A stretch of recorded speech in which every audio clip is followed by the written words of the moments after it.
오늘은 저희들이 이제 마지막 부분까지 왔습니다. 팔복이요. 팔복이 끝나면 제가 예수님께서 이 땅에 율법과의 관계를, 구약과의 관계를 예수님께서 어떻게 자신과 함께 이 관계를 설명하고 계시는지 그 한 부분을 볼 거고요. 그리고 난 다음에는 제가 하나님의 나라로 다시 돌아갈 겁니다. 하나님의 나라에 대한 이해 없이는 예수님에 대한 말씀에 대한 이해를 여러분들이 심도 있게 이렇게 마음에 와닿게 들을 수가 없습니다.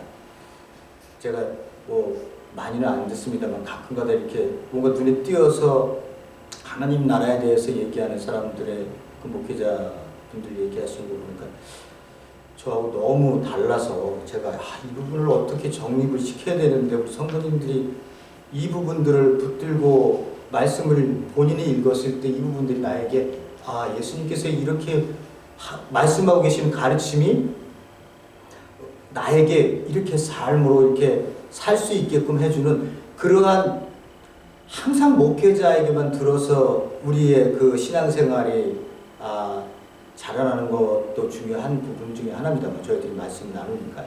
그러나 내가 집에서 읽었을 때 내가 그 말씀으로 내 안에서 해석되어진 것들로 내 자신이 말씀으로 나를 채울 수 있다는 그것보다 더 확신이 있는 게 없습니다. 그래서 제가 다음 시간까지는 율법과 그 구약과 율법, 그중에도 율법과 예수님의 관계를 말씀을 한번 드릴 거고요. 그리고 난 다음에는 다시 하나님의 나라로 돌아가서 전체적인 부분들을 한번 다시 한번 이렇게 훑었으면 좋겠습니다. 자, 어쨌든 오늘은 마지막 저희들이 하나님의 통치를 받는 자들의 삶의 모습들이 의를 행하면 핍박을 받는다 라고 하는 오늘 마지막 본문의 말씀, 좀 구조를 좀 다시 한번 보면요. 저희들이 한번 성경 봉독을 하도록 하겠습니다. 의를 위하여 핍박을 받는 자는 복에 있나니 천국이 저희 것이니라. 복되어라 의로움 때문에 박해를 받는 사람들, 하늘나라가 그들의 것이니. Blessed are those who are persecuted for righteousness' sake, for theirs is the kingdom of heaven. 여러분들이 영어 성경을 보면 더 이해가 더 잘 되시는 분이 있고요. 또 한글을 읽으시면 한글이 더 이해가 더 잘 되시는 분이 있을 겁니다.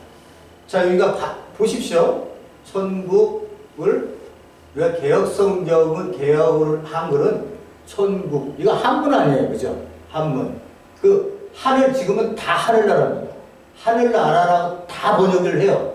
천국이라고 번역해서 나오는 거 없습니다. 새 번역도 그렇고 현대 성경도 그렇고 미국 번역은 말할 것도 없고 거기는 뭐 다 킹덤 오브 헤븐이에요. 우리만 천국이라고 한문 영향권에 있었기 때문에 하늘나라를 하늘천 나라국 해서 천국을 쓴 거예요. 이 천국은 예수님이 뭐라고 말씀하셨다고? 이 땅에 왔다 라고 하는 거를 제가 한 달 전입니까? 2달 전에 그 2번의 시리즈를 해서 여러분들에게 말씀을 드렸어요. 그러니까 천국이 나오면 하늘나라로 이해를 하셔서 가든가 아니면 하나님의 나라로 이해해서 가셔야 됩니다. 하나님의 나라가 가장 정확한 그 해석이에요. 왜냐하면 하늘나라 이것도 마태복음만 썼어요. 마태복음. 이 천국이라는 단어를요. 우리가 번역하면 마태복음만 나오는 하늘나라의 킹덤 오브 헤븐이. 다른 곳에서는요, 이 마태를 제외한 마가, 누가, 요한, 사복음, 바울 서신 전부 다 하나님의 나라입니다. 하나님의 나라. 그러니까 하나님의 나라가 정확한 워딩이고요. 하나님의 나라라고 하는 뜻, 하나님은 알지만 나라라고 하는 뜻은 이거는 통치하신다, 지배하신다, 왕권을 행사하신다라고 하는 의미예요. 그러니까 그 나라가 이 땅에 왔다라고 하는 의미는 그 나라의 왕으로서 예수님께서 우리를 통치하고 계시는구나, 지배하고 있구나. 그럼 백성이 있어야 될 거 아니에요. 지배를 혼자 하실 수 없잖아요. 그죠? 그러니까 백성이 들어오는 거죠, 이제 그 안에. 그래서 새로운 백성들이 새로운 시대의 2000년에 등장하기 시작하는 거예요. 그게 우리들입니다. 그리스도인들이에요.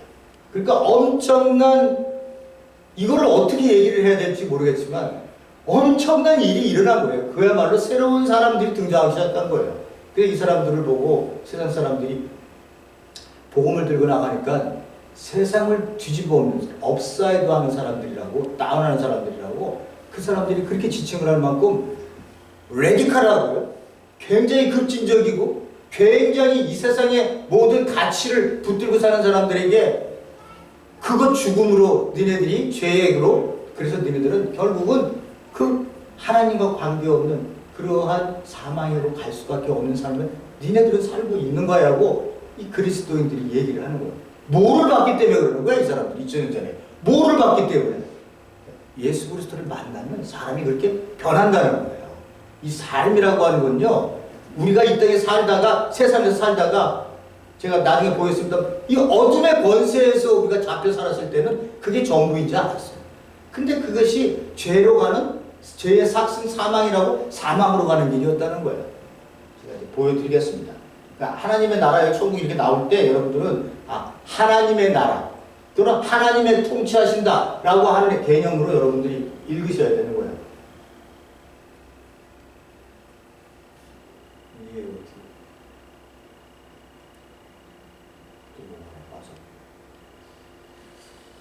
자,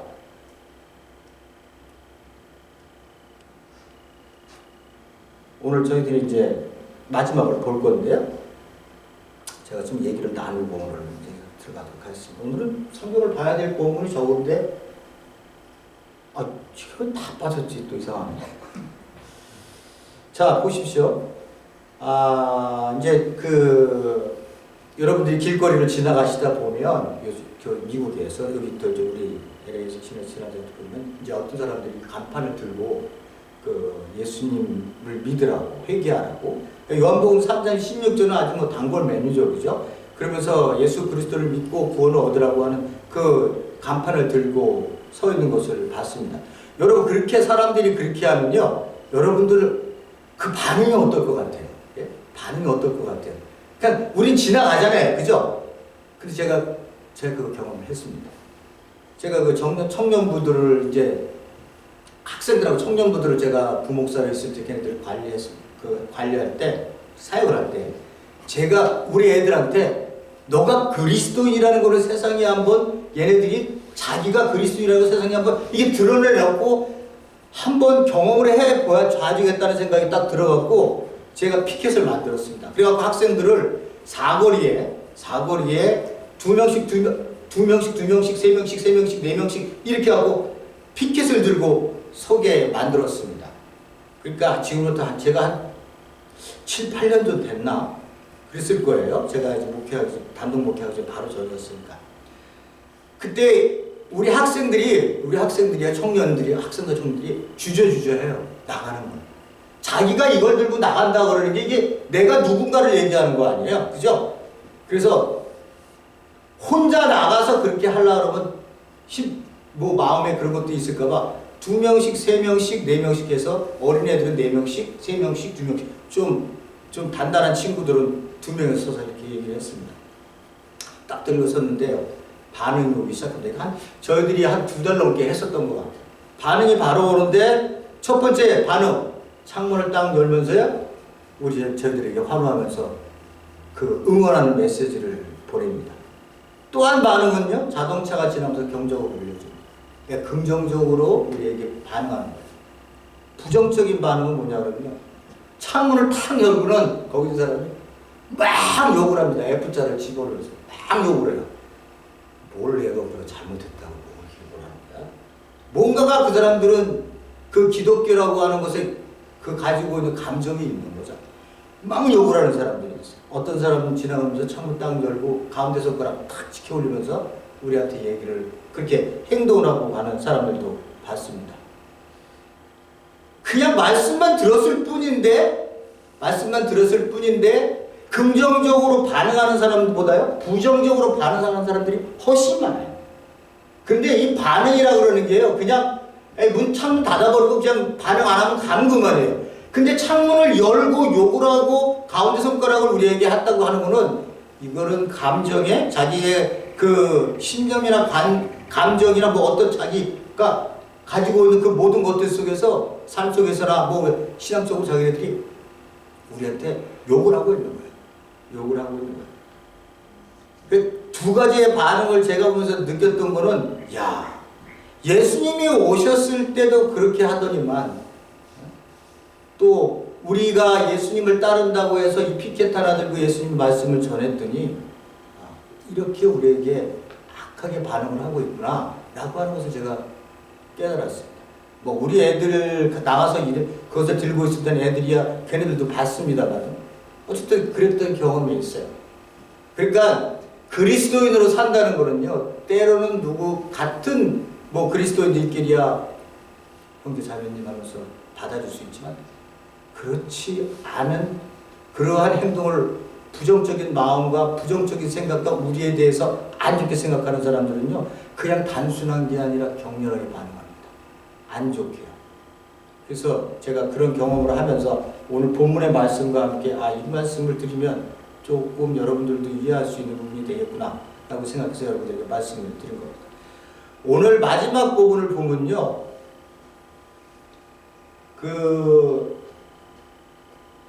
보세요.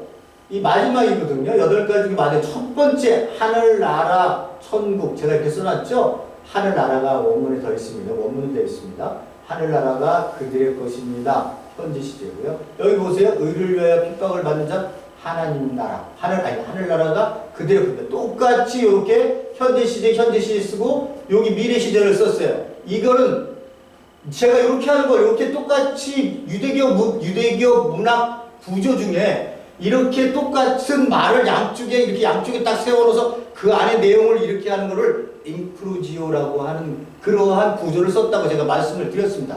이 얘기는 뭐냐 그러면 하늘나라에 대한 설명을 더 풍성하게 하는 거예요. 그러니까 하나님이 통치를 하시면 너희들의 삶 속에 이런 일들이 일어난다, 이런 모습으로 산다, 이런 신앙생활을 한다 라고 하는 것을 보여주는 구조를 이렇게 마태가 아무렇게나 막 쓴 게 아니라 이 구조를 딱 잡아갖고 이렇게 썼다는 거예요.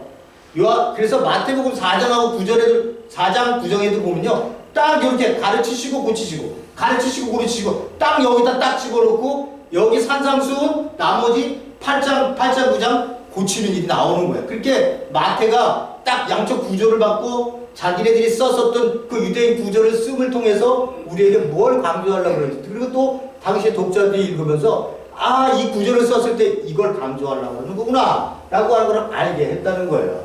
근데 우리가 참 여기서 알아야 되는 게 현재와 미래 시제가 동시에 존재한다는 거예요. 그러니까 하나님의 나라는 이 땅에 왔지만 미래에 완성이 되는구나 라고 하는 것을 알아야 되는 거예요. 그러니까 세상의 역사가 가서 마지막에 예수님이 오시면 스탑이 되잖아요. 세상의 역사는 없어지는 거예요. 하나님의 나라는요, 계속 가서 이때 완성이 되는 거예요. 예수님께서 오시는 것으로. 그러니까 이미 왔지만, 하나님의 나라는 이미 왔지만 어떻게 해요? 하나님 나라는 완성을 향해 가고 있다. 이미와 아직의 관계 속에서 우리 그리스도인들이 교회가 지금 존재하고 있다는 거예요. 그러니 영적 싸움이 끝날 때까지 우리에게 긴장감을 주면서 우리의 신앙생활을 하게끔 만드는 거예요. 자, 오늘 본문의 말씀을 보면요, 오늘 본문의 말씀을 보면 박해를 받는다. 앞의 이야기들하고는 조금 좀 더 의외적인 부분이 있습니다. 그러니까 실제로 구약성경에서는 박해를 받는다, 그걸 행복하다라고 한 구절이 없어요. 이 마지막 복은 굉장히 우리 그리스도인들에게 우리한테 얘기하는 거니까 우리 그리스도인들에게 굉장히 예외적으로 우리에게 써진 거고요. 그리고 한편으로 보면 우리가 굉장히 우리의 삶이라고 하는 것이 예수 그리스도를 따른다고 하기 때문에 나타나는 결과가 핍박일 수도 있구나. 핍박을 안 받고 있다면, 내가 핍박을 받고 있다면 왜 받는 거야? 그런 핍박을 받고 있으면 받는다고 했으니 받는 게 당연한 거구나. 이렇게 나갈 수 있는 거죠. 그죠? 굉장히 박해를 받는다라고 얘기하는 것은 구약 속에서 행복하다고 얘기하지 않는데, 우리는 여기서 이렇게 의를 위해 핍박을 받는 자는 그 사람들은 하나님의 통치를 받고 있으니까 너는 행복한 자야 이렇게 얘기를 하고 있기 때문에 굉장히 의외적입니다.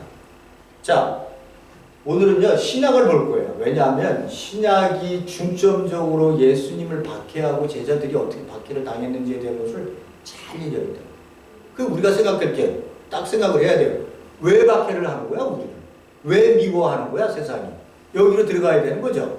그냥 세상이 박해할 거야 그러니까 니네들 박해 당했어 안 했어 이거 확인하는 게 아니라 우리는 좀 더 근본적인 걸 생각해야 돼요. 왜 내가 박해를 받지? 왜 예수님이 오셨는데 그렇게 능력도 행하고 사람들을 그렇게 고쳐주시고 먹을 것도 주시고 이런 모습들을 다 보여줬는데 왜 미워하고 왜 박해를 하고 결국 십자가에 죽여서 아주 처참하게 만들어버리는 거야? 이런 것들에 대한 근본적인 이해 시스템을 우리가 갖고 그러니까 콘텍스트를 봐야 알아야 우리가 일어나고 있는 텍스트를 이해할 수 있는 거예요.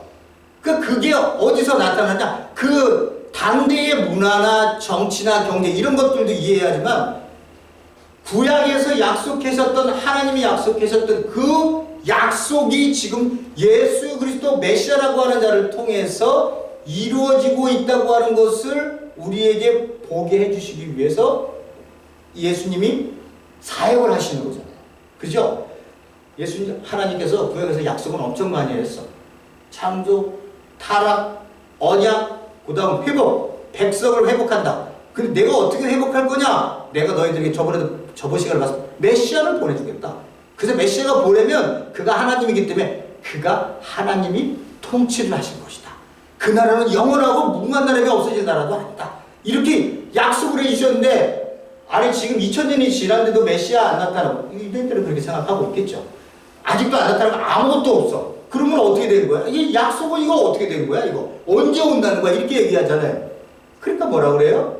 예수님께서 때가 됐다는 거예요. 그 약속의 때가 되어서 내가 선포를 한다는 거예요. 지금 니네들이 기다렸었던 제가 얘기했죠. 500년의 역사 속에서 그 피지배 국가로서 나라 없는 백성으로 살면서 그 메시아 그 나라를 얼마나 기다렸다. 하나님이 통치한 그 나라를 기다렸기 때문에 그 나라의 주인공으로 예수님이 오셨다는 거야. 그죠? 그래서 신약을 보면서 내가 예수님이 얼마나 핍박을 받으시는지 문제 보도록 하겠습니다. 자,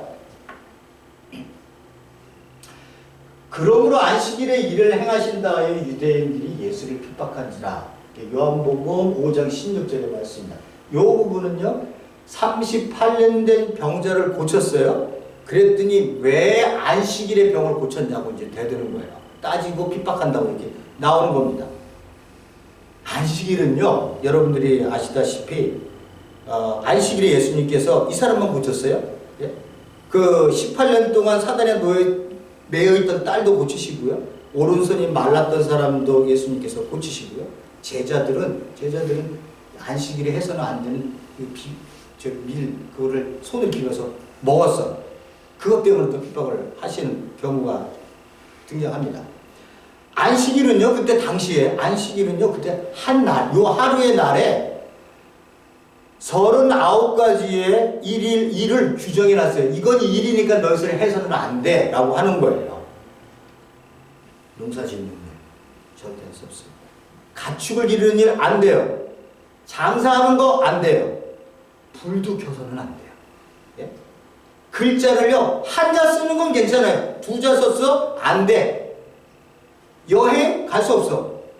성으로부터 너 0.5마일, 6마일, 900m 정도 되는 거리. 여기 벗어나면 안 돼. 거기까지만 가. 그거 넘어가면 안식일 범하는 거야.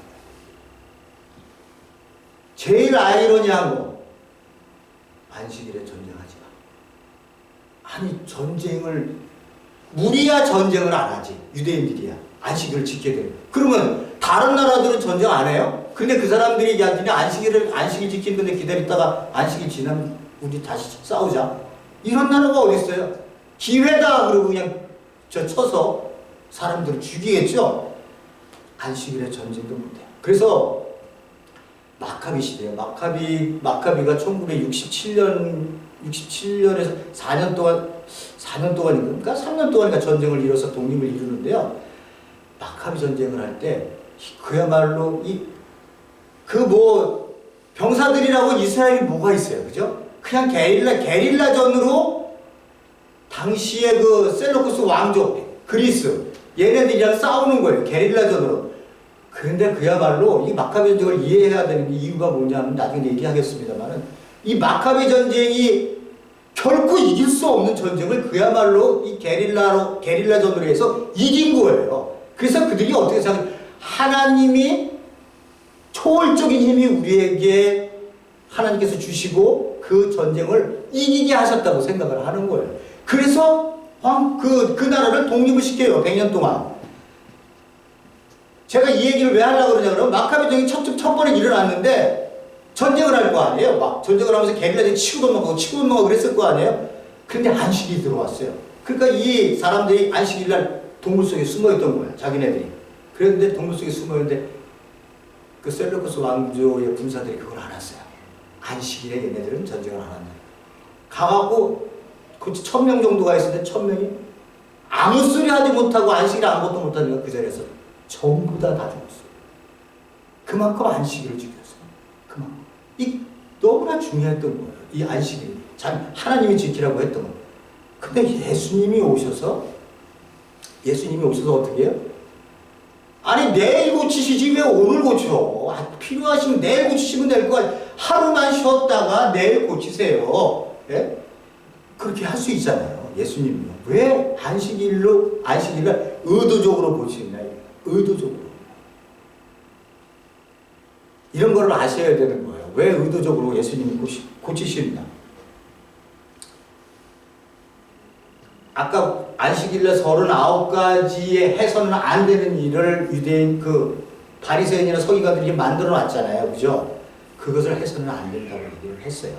그러니까 그것도 자기네들이 백성들에게 가서 가르치면서 이 규율을 주는 거예요. 이렇게 해야 된다, 이렇게 해야 된다, 이렇게 해야 된다, 이렇게 해야 된다고 쭉 39가지 일을 했는데 예수님이 오셔서는 발로 차는 거예요.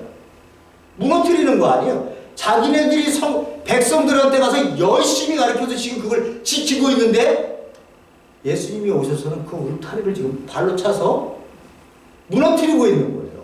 그러니까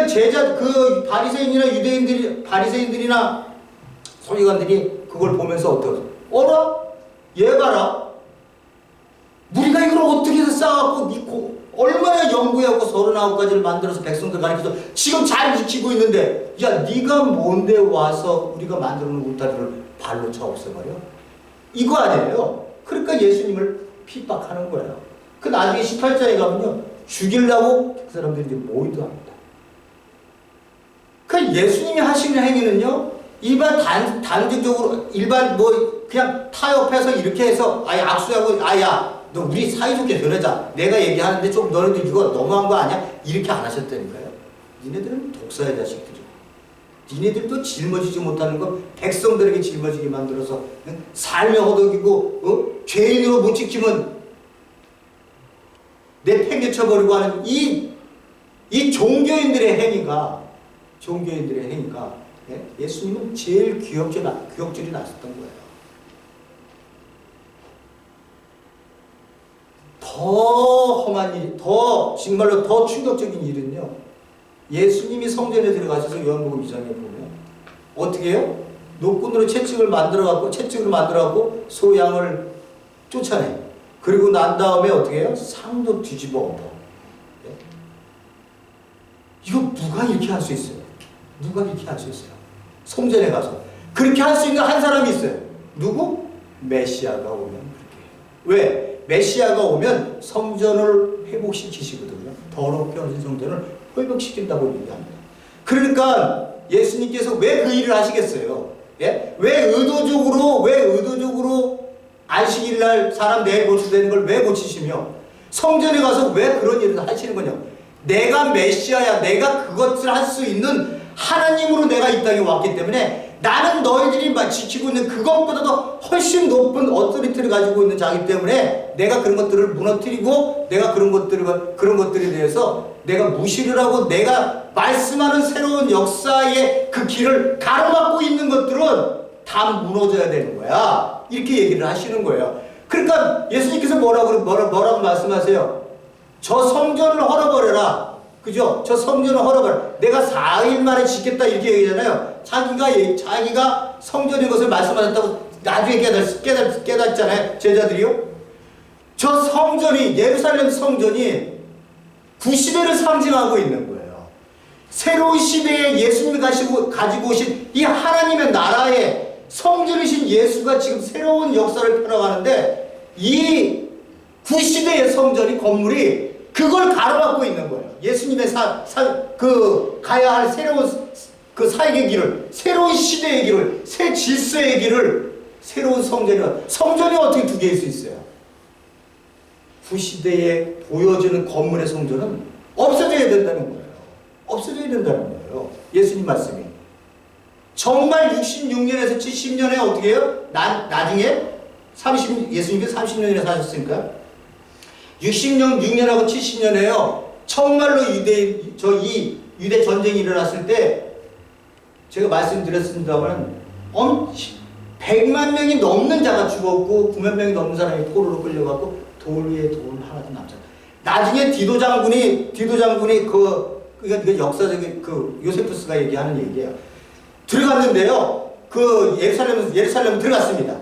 들어갔더니 누가 없었을까요? 예? 애들이 없어요. 애들이 어디 갔어? 나중에 알고 봤더니 그 성을 이렇게 걔네들이 5개월 동안 뭔가 이를 포위를 하거든요. 먹을 게 딱 떨어 개미 한 마리를 못 들어간 거예요. 먹을 게 없잖아요. 어떻게 했을까요? 그들이 애들을. 그래서 깜짝 디도 장군이 한낙하고 난 토성을 쌓아갖고 저기 요한복음에 나오잖아요. 예수님께서 그 성전 보면서 네가 평화에 관한 샬롬에 관한 걸 알았더라. 그러면서 우시잖아요. 그러면서 뭐라고 말씀해? 토성을 쌓아서 이방에서 토성을 쌓아서 너를 사방으로 둘러싸게 될 거야. 그때 돌아나 돌 위에 남지 않는다. 정말 그렇게 와서 그렇게 디도 장군이 와갖고는 마지막에 이렇게 해갖고 죽었는데 들어갔더니 애들이 없더라고요. 먹었다는 거예요. 그만큼 철저하게 예루살렘 성전이요 파괴가 됩니다. 왜? 성전인 예수님께서 여기 서 있는데 새로운 성전이 그래서 새로운 나라 하나님의 나라가 지금 출발을 하는데 보여주는 이 건물 성전이 가로막고 있는 거예요. 그러니까 예수님을 가로막는 자들은 누구예요? 핍박하는 종교 지도자들은 뭐 하는 거예요? 새로운 시대를 가로막으면 저항을 하고 있는 거예요. 근데 성전이 없어졌어. 제사 지내요? 레위인 있어요? 제사장 있어요? 아니면 번제를 지내요? 11조를 해요? 뭐를 해요? 아무것도 안 하죠. 완전히 심판하시는 거예요. 그거를 예수님께서 뭐라고 얘기하시냐? 인자가 오는 것을 너희들은 또 보게 될 거다. 맨날 인자가 온다 그러면 여러분들은 그냥 재림한다는 얘기구나 이렇게 얘기하는데 그런 의미 아니에요. 마태복음 보면서 얘기하면 제가 나중에 이제 그것도 얘기할 겁니다. 제사장 대자제사장하고 공예 70명이 예수님 신문할 때 그래요. 너 유대인의 왕이야? 하나님의 아들이야? 딱 얘기하니까 그래 내가 유대인의 왕이야. 근데 너 인자가 하늘 구름을 타고 내가 오는 거 너 볼 거야. 이렇게 얘기합니다. 그러면 딱 오면 예수님이 오신다는 얘기네. 그 얘기가 아니라 예수님께서 왕권을 이게 다니엘서 7장에 나온다는 인자가 왕권을 하나님으로부터 받아서 내가 그 권력으로 그 심판을 예루살렘 성전을 끝장낸다는 거예요. 보여주는 이 건물을 끝장내겠다. 그걸로 해석이 들어가야 되는 거지 예수님이 오신다는 해석으로 가면 안 된다는 거죠. 무슨 소리인지 아시겠습니까, 여러분? 그들이 예수님을 저항하고 있는 거예요. 새로운 시대가 등장해서 하나님이 계획에 이렇게 들어가고 있는데 종교 지도자들은 앞장서서 저항하고 있는 거예요. 앞장서서. 그럼 그걸 없애려면 성전 없어지면 다 끝나는 거 아니에요? 이 바리새인이고 뭐 사두개인이고 뭐 제사장이고 왜 그럼 뭐 필요해요 지금? 또 예수님을 핍박하는 경우가 나오는데 이게 누굴까요? 땅에 엎어졌다. 그리고 사울아 너가 왜 나를 핍박하냐? 그래서 그가 주님 누구십니까? 엄청난 위압감에 그 신의 존재가 등장하니까 그 바울이 주님이라는 단어를 씁니다. 주님 누구십니까? 하고 그러니 나는 너가 핍박하는 예수다. 사울이 누구를 핍박해요? 예수님. 아니 예수님을 만난 적이 없는데? 예수님을 만난 적이 없는데 왜 핍박을 했다고 그러지? 예수를 따르는 제자들을 핍박한 게 바로 예수를 핍박한 거라는 거예요. 교회를 네가 핍박했잖아. 그게 바로 나인 거야. 나를 핍박한 거야. 라고 예수님께서 말씀하고 계시는 거예요.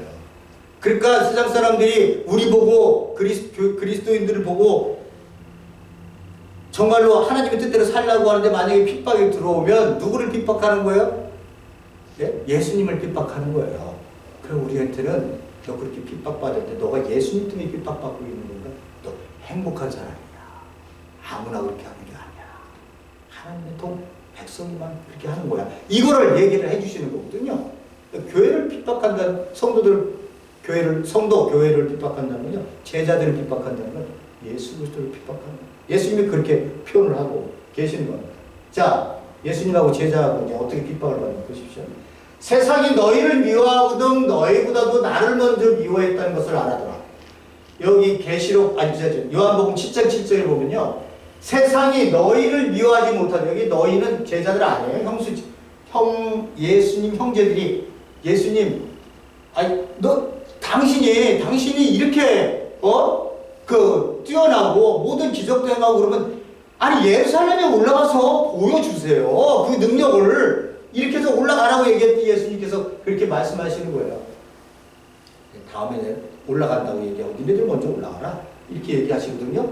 그러면서 세상이 너희를 미워하지 못하되 나를 미워하나니 이는 내가 세상의 행사를 악하다 증거하노라. 이게 뭔 뜻이에요? 세상이 하는 유대인들이 하는 일이 아니라 이제는 세상으로 넘어옵니다. 왜냐하면 이게 90년대 가까이 90년대 100년 사이에 쓰여진 글이거든요. 이 글이. 그러니까 그때 로마가 이미 통치를 했고 로마가 그 모든 땅덩어리를 엄청나게 가지고 있었기 때문에 이스라엘 사람들은 땅끝이 로마가 끝이 나는 곳으로 끝이라고 생각을 했었어요. 그래서 이 세상을 얘기할 때는 항상 로마를 중심으로 생각을 했던 거예요. 왜? 그 나라가 모든 나라를 다 그냥 집어삼키고 제국으로 있었으니까요. 세상이 왜 나를 미워하는지 알아? 세상이 나를 미워하는 이유는 단 한 가지야. 내가 그들의 행하는 일들을 보면서 악하다고 얘기했다는 거야. 악하다고. 그래서 너희가 만일 세상에 속한 사람이면 세상은 너희를 한 집안 식구처럼 사랑을 할 거래요. 그러나 세상에 속하지 않았기 때문에 내가 세상 사람들에게 세상에서 택한 사람들 너희들도 세상에 속하지 않았기 때문에 너도 똑같이 미움을 받는다는 거예요. 그러면서 종은 그 주인보다 더 나을 것이 없다고 한 내 말을 기억하여라. 그들이 나를 박해하였으면 너희도 박해할 것이고 내 말을 지켰으면 너희 말도 지켰을 것이라. 이 박해를 내가 박해를 받으면 너희도 박해를 받아. 그건 당연한 거 아니에요? 그 예수 그리스도를 따르는 자들이 예수가 박해를 받는데 예수 그리스도 따르는 자들이 박해를 안 받고 잘 살고 있어. 하나도 그냥 세상 사람들과 잘 살고 있으면 그 제자 아니죠. 따르는 사람이 아니잖아요. 예수 그리스도가 박해를 받고 있었던 이유가 있는데, 예? 세상에 대해서 그들이 하는 행사에 대해서 악하다고 노를 얘기해라 이렇게 얘기했지. 아이고 당신들 맞아요. 그냥 촉할 들이대니까 당신들 맞아요. 그러면서 무릎 꿇고 당신들 하라는 대로 하겠습니다. 이렇게 살았다면 박해를 받을 일이 뭐가 있겠어요. 그렇게 안 했다는 거 아니에요. 예수 그리스도를 따르는 자들. 그러니까 박해가 따라왔던 거예요. 그러니까 예수님의 박해와 나의 박해는 같을 수밖에 없는 거예요. 그분이 당하셨기 때문에 우리 교회도 당할 수밖에 없다는 거예요. 그 얘기를 말씀하고 계시는 거예요. 제자들, 이 동네에서 너희를 핍박하고 저 동네를 피하라. 내가 진실로 너희들이 이스라엘 모든 동네를 다 다니지 못해서 인자가 올 거다. 이렇게 얘기를 하고 있습니다. 이게 이제 12제자들을 파송시킬 때 했었다면 너희들은 가서 뭐라고 얘기하느냐? 하나님의 나라가 가까이 왔다. 천국이 가까이 왔다고 얘기해라. 하늘 나라가 가까이 왔다고 얘기해라. 하나님의 나라가 가까이 왔다고 얘기해라. 하나님이 통치하시는 나라가 가까이 왔다고 얘기를 해라. 이런 하면서 예수님께서 그들을 보내셨거든요. 그랬더니 뭐라고 말씀하시냐면 너 거기 들어가면 핍박하는 자들이 있을 거야. 그 핍박하고 너 그도 다른 동네로 가. 다른 동네로 핍박을 피해서 가라는 거예요. 그래서 나중에 뒤에 여러분들이 읽어보시면 아시겠지만 너를 받아들이는 자들이 있고 너를 받아들이지 않고 핍박하는 자들인데 핍박하는 자들이 있으면 그냥 상관없다고 그냥 그런 그 표현의 상징으로 다리에 있는 털을 털고 그냥 나와버려요. 그렇지만 너를 받아들여서 이 하나님의 나라가 이 땅에 왔다는 걸 받아들이는 자들에게는 그 집안에 평안을 빌어라. 그 안에 뭐 샬롬을 그 안에서 너희들이 선포해라. 이렇게 얘기를 합니다. 그러니까 제자들도 예수 그리스도의 제자들도 예수님께서 말씀하신 그 하나님의 나라가 이 땅에 왔다는 것을 예수 그리스도 제자로 선포를 하면 반드시 여기에서 그 나라 안에서도 핍박을 받는다는 거예요. 그러면서 뭐예요? 너 이 동네 다 다니지 못하고 인자가 온다. 이것도 재림으로 얘기를 해버리면 안 돼요. 아니 그러면 지금 동네를 다니지 못해서 재림으로 했는데 왜 안 왔어? 2000년 지났는데.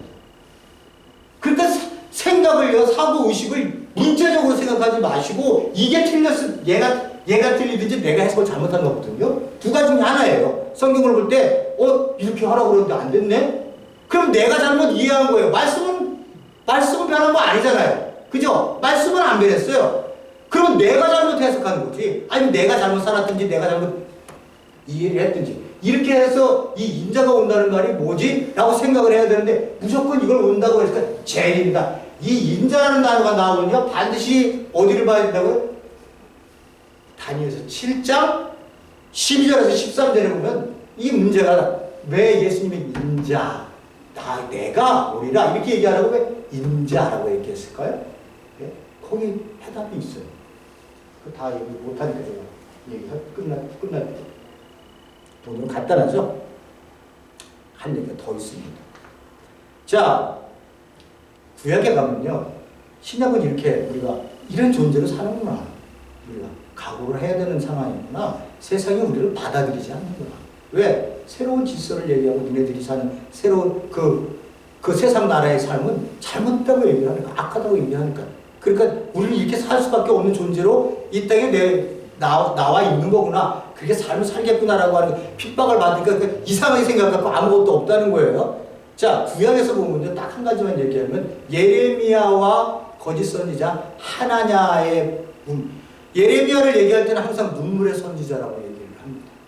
백성들에게 그렇게 얘기를 하시면서 백성들이 하나님께서 주신 예레미야에게 주신 그 말씀이 너희들 그 우상 숭배를 저질러서 하나님이 심판할 거야. 그러니 회개하고 하나님께로 돌아와야 돼. 이렇게 얘기를 하는 거예요. 70년 동안 너희 포로 생활을 할 거다. 이렇게 얘기했더니 거기에 가장 대표적으로 반대해서 똑같은 선지자예요. 예레미야도 선지자고요. 이 하나냐도 선지자입니다. 예레미야는 너네 망해. 2차까지 끌려가는 거 봤잖아. 마지막 3차 완전히 니네 586년에 망한다. 이렇게 하고 지금 망한다고 얘기를 하는 거예요. 그랬더니 하나냐가 딱 나왔고 제사장들 모아놓고 백성들 모아놓고 이렇게 해서 무슨 소리라고 하고 있는 거야? 하나님께서 2년 안에 그들이 1차, 2차에 가져갔던 성전 그 기물들 다 가지고 올 거고 그리고 난 다음에 그 바벨론에서 모두가 포로 된 사람들이 다 귀환할 거야. 그랬더니 그 얘기를 반대 얘기를 하는 거 아니에요. 그러니까 백성들은 누구 좋아했을까요? 하나냐 만세예요. 하나냐 만세. 하나냐 만세! 거짓 선지자의 말을 다 좋아하는 거예요. 거짓 선지자. 왜? 자기네들에게 심판이 없을 거라고 얘기를 하는 그 사람이 하나님께서 주신 말씀을 맞다는 거예요. 하나냐가 지가 얘기를 했겠어요? 자기도 하나님한테 받아떼는 거예요. 그러니 증명할 길이 있어야지. 제가 말씀드렸죠? 천국 갔다 안 왔다 하는데 뭐 증명할 길이 있어요. 그러면 거기 반대편에 누군가가 얘기해서 반대되는 사람이 얘기를 하는 게 있으면 반대편의 이야기에 관심을 가져야 되는데 이 반대편에 있는 관심, 이 사람 에레미야 얘기는 니네들 고난받고 포로 생활을 끌려가는 거야. 70년 동안 어디서 니네 포로 생활할 거다. 이렇게 얘기를 해보니 되겠어. 그 사람들을 에레미야를 좋아하겠어요? 귀셔대기 때리고 막 끌고 다니고 그랬죠.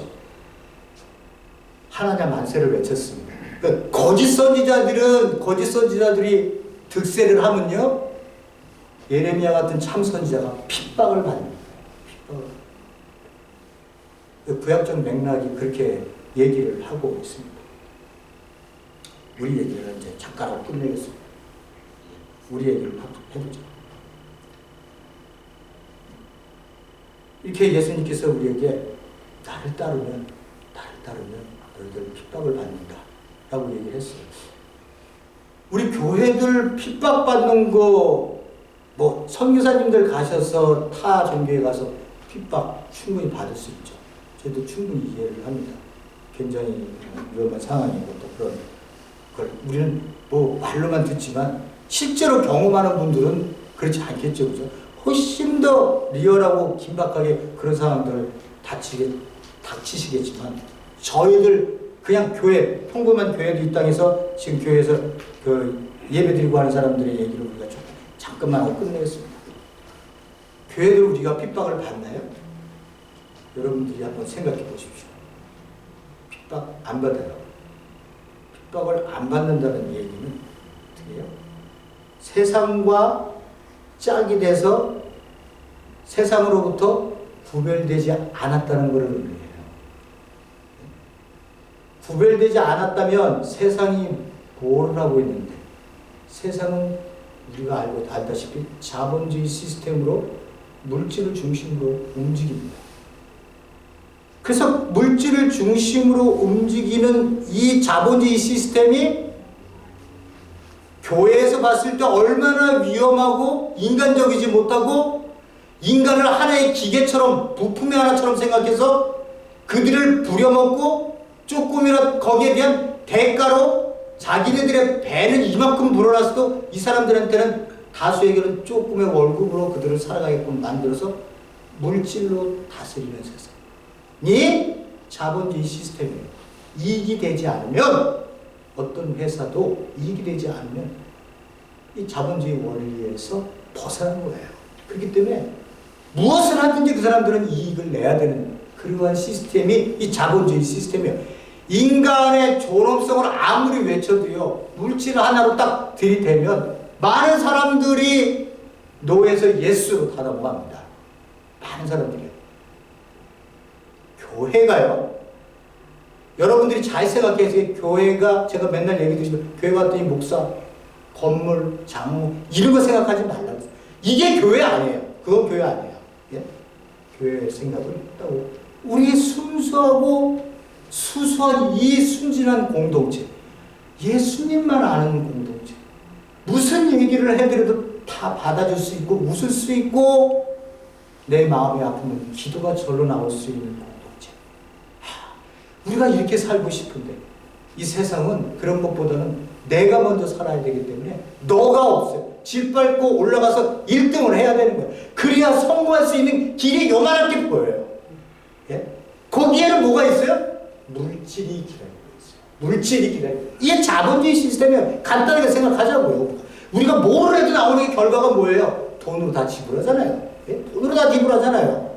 열매가 다 돈 아니에요. 교회가 그런 시스템의 머리를 갖고 교회가 매니저만 되고 있다면, 예?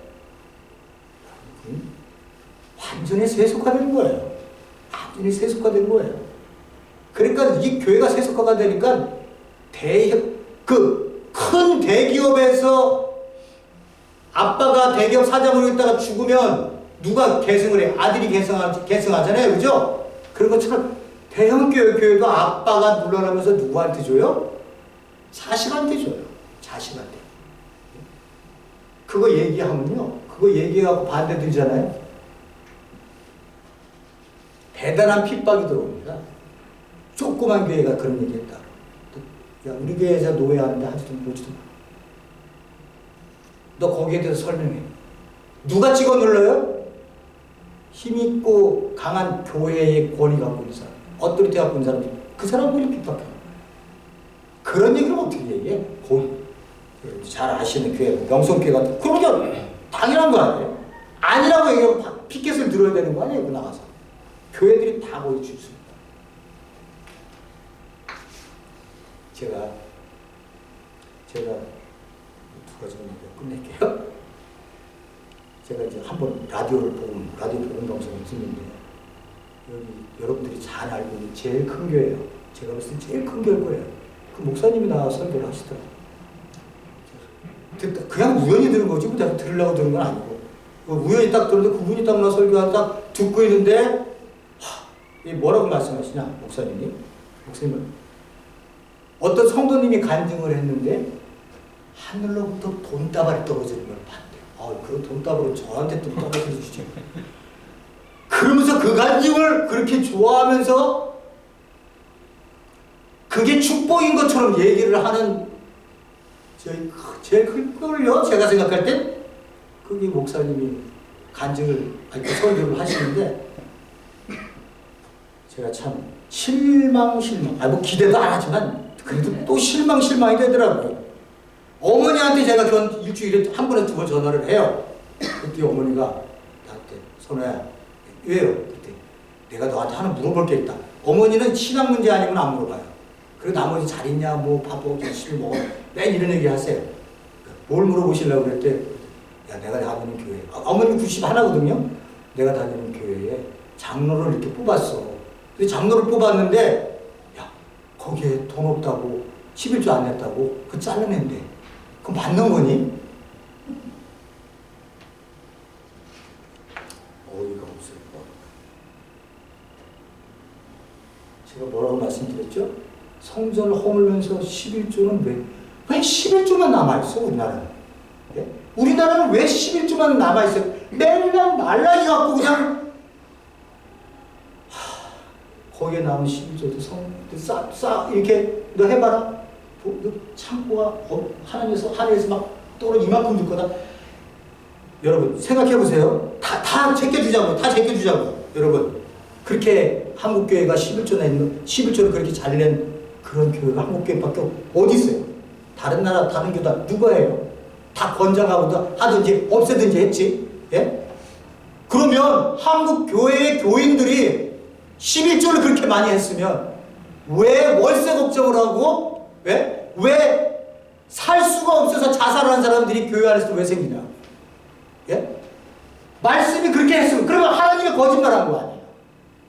뭐 주겠다며. 나 11조 열심히 했잖아. 한 번도. 난 빚을 져서 내가 대출을 받았을 때도 나 11조 했어. 근데 나 이건 뭐야? 하나님한테 그렇게 따질 수 없어요? 만약에 말라기가 그렇게 얘기한 게 맞다면? 그게 아니잖아요, 우리가 그럼 세상 사람들보다 다 평균 이상을 살고 있어야 되는 거예요. 상식적으로 좀 이해를 하자고요, 우리가. 예? 그러면 말라기에서 얘기했던 3장 그 10절인가 12절인가 그 11조의 얘기를 우리가 잘못해서 그런 거지. 하나님이 거짓말할 일은 없잖아요. 우리가 잘못해서 그런 거지. 예? 그 얘기가 아닌가 보다 생각하고 다시 봐야 되는 거지.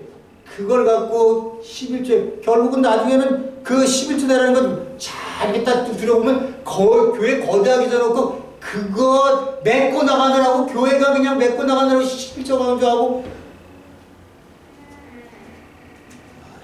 참 답답하다. 왜 11조만 강조하냐고? 그럼 안식일은 왜 안 지켜? 예? 번제는 6월절은 왜 안 지켜?